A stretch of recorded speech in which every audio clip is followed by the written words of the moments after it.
কোরআনের মধ্যে মিথ্যা আছে না? কোরআনের মধ্যে মিথ্যা আছে? কেউ বলতে পারবে কোরআনে একটা হরফ মিথ্যা? কেউ বলতে পারবে কোরআনে একটা হরফ মিথ্যা? পারবে? একটা ঘটনা বলি আপনারা বুঝতে পারবেন। আমাদের আকাবের আসবাব খতিবে বাঙ্গাল আল্লামা জুনাইদ আল হাবিব সাহেবের মুখ থেকে আমি শুনেছি, নিজ কানে শুনেছি। উনি এক ঘটনার মধ্যে, এক বয়ানের মধ্যে উনি বলতেছেন যে কোন একটা দেশের একটি প্রোগ্রাম হয় প্রত্যেক বছর, তো ওইখানে সকলের প্রতিভা দেখানোর সুযোগ দেওয়া হয়। কি দেখানোর? প্রতিভা। কেউ আছে আমরা মাটি দিয়ে জিনিস তৈরি করতে পারি, কেউ আছে আমার কথার ভঙ্গি দিয়ে আমরা অনেক কিছু করতে পারি। আছে না? আছে না ভাই? অবশ্যই আছে। তো ওই দেশে যে বাদশাহ ছিল উনি এই আয়োজন করতেন। উনি ছিল মুসলমান। কি ছিল ভাই? মুসলমান। উনি ছিল মুসলমান। তো মুসলমান হয়ে তিনি এরকম একটা প্রতিযোগিতার আয়োজন করতেন। তখন উনি যে এই প্রতিযোগিতার মধ্যে বিজয়ী হয়েছে সে ছিল খ্রিস্টান। কি? খ্রিস্টান। সে ছিল খ্রিস্টান। তখন সে বলতেছে, যখন পুরস্কার দেওয়ার সময় বলতেছে আপনি আমার সাথে পার্সোনাল ব্যক্তিগতভাবে কি করেন? দেখা করেন। তখন রাজা ওনাকে কি করেন? কালেমার দাওয়াত দেন। বলেন আপনার যা কিছু লাগবে, আমার যদি রাজ সিংহাসন লাগে আমি দিয়ে দিব, আপনি কি করেন? কালেমা গ্রহণ করেন। উনি বললেন না, আমি কালেমা গ্রহণ করবো না। তো বাদশা দাওয়াত বাদশা দিয়েছে, কিন্তু উনি কি করে নাই? কালেমা গ্রহণ করে নাই। পরের বছর উনি তো প্রত্যেক বছর আয়োজন করে না, পরের বছর আবার উনি আয়োজন করেছে। উনি করার পরে ওই বছরও একজন প্রতিযোগী কি হয়েছে? প্রথম হয়েছে। একজন জুব্বা পরা, পাগড়ি পরার, মাথায় টুপি দেওয়া একজন লোককে দেখে যে পুরস্কার নিতে আসছে, জিজ্ঞাসা করা হলো যে আপনি কি ওই লোক না যাকে গত বছর আমি কালেমার দাওয়াত দিয়েছিলাম? উনি বলে হ্যাঁ, আমি সেই লোক যাকে আপনি গত বছর কালিমার দাওয়াত দিয়েছিলেন। তখন কালিমার দাওয়াত দিয়েছিলেন, তখন রাজা আবার বলেন আপনি আমার সাথে কি করেন? ব্যক্তিগতভাবে আবার দেখা করেন। তখন আবার ওই যে লোকটা, খ্রিস্টান লোকটা যে মুসলমান হয়ে গেছে, জুব্বা পরা, টুপি পরা, প্রথম হয়েছে, সে কি করলো? রাজার সাথে আবার দেখা করলো। রাজা তখন প্রশ্ন করলেন এমন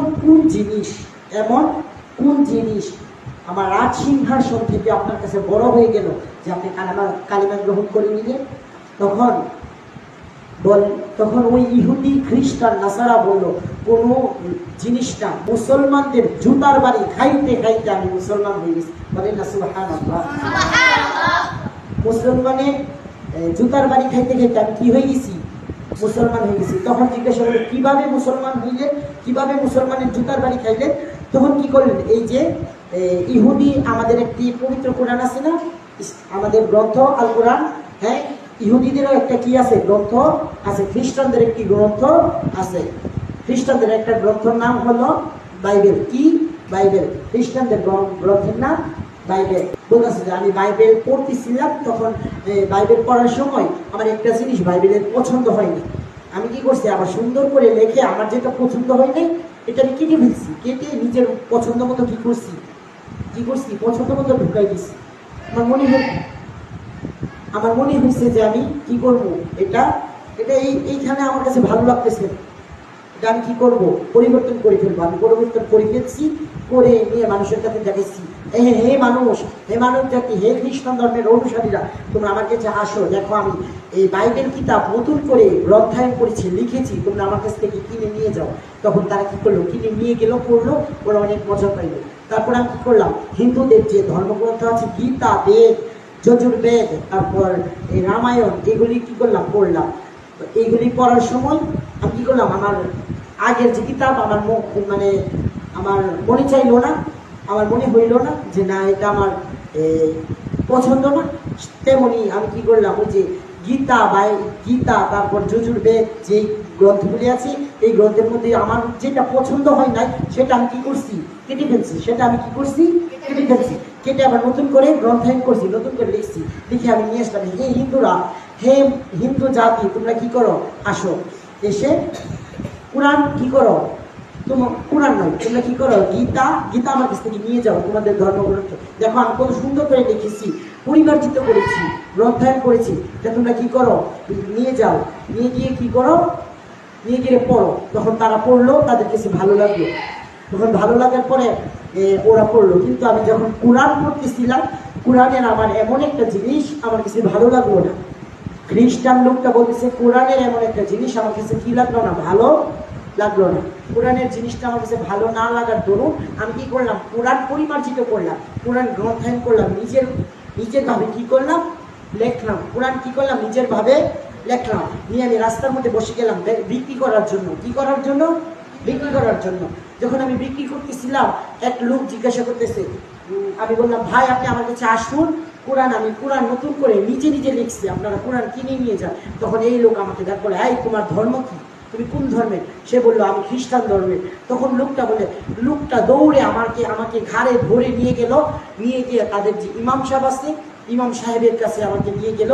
নিয়ে যাওয়ার পর কোরআনটা ইমাম সাহেবের হাতে ধরিয়ে দিল, বলল ইমাম সাহেব হুজুর দেখেন এই লোকটা হলো খ্রিস্টান, সে খ্রিস্টান হয়ে আমাদের ধর্ম গ্রন্থ নাকি সে লিখেছে, দেখুন তো এটার মধ্যে কোনো ভুল আছে কিনা, কোনো নতুন কিছু ঢুকাইছে কিনা। তখন ইমাম সাহেব হুজুর কোরআন শরীফ খুললো এবং দেখলো যে কোরআনের অনেক কিছু কি করছে, পরিবর্তন করে ফেলছে। যখন ইমাম সাহেব হুজুর বললো যে উনি কি করছে, কোরআন শরীফের অনেক কিছু পরিবর্তন করার কি করছে, চেষ্টা করেছে, তখন মানুষের জুতা দিয়া বাইরেতে তাকে কি করলো, বসে আনলো। এবং সে ভাবলো, কি ভাবলো, যেই আমি এতগুলা ধর্মগ্রন্থ নতুন করে গ্রন্থায়ন করলাম, কেউ আমাকে কিছু বললো না, কেউ আমাকে বলার জন্য আসলো না, কেউ আমাকে জিজ্ঞাসা করলো না, তারা নিয়ে আমার কাছ থেকে পড়তে থাকলো। কিন্তু আল কোরআন, যারা মুসলমানদের ধর্মগ্রন্থ, এই কোরআনের মধ্যে আমি ঢুকাইতে গেছি কিন্তু পারি নাই। কেন? মুসলমানদের কারণে। এই মুসলমান ধর্মই হলো আসল ধর্ম, সঠিক ধর্ম। অর্থাৎ আমি আর খ্রিস্টান থাকবো না, আমি গেলাম কালিমা পড়ে মুসলমান হয়ে গেলাম। সকলে বলেন না সুবহানাল্লাহ। কি হয়ে গেছি, মুসলমান হয়ে গেছি। তো আমি বলতেছিলাম যে কুরআনুল কারীমের মধ্যে কোনো ভুল নাই। সন্দেহ আছে? কেউ বলতে পারবেন? সন্দেহ? কেউ যদি বলে কোরআন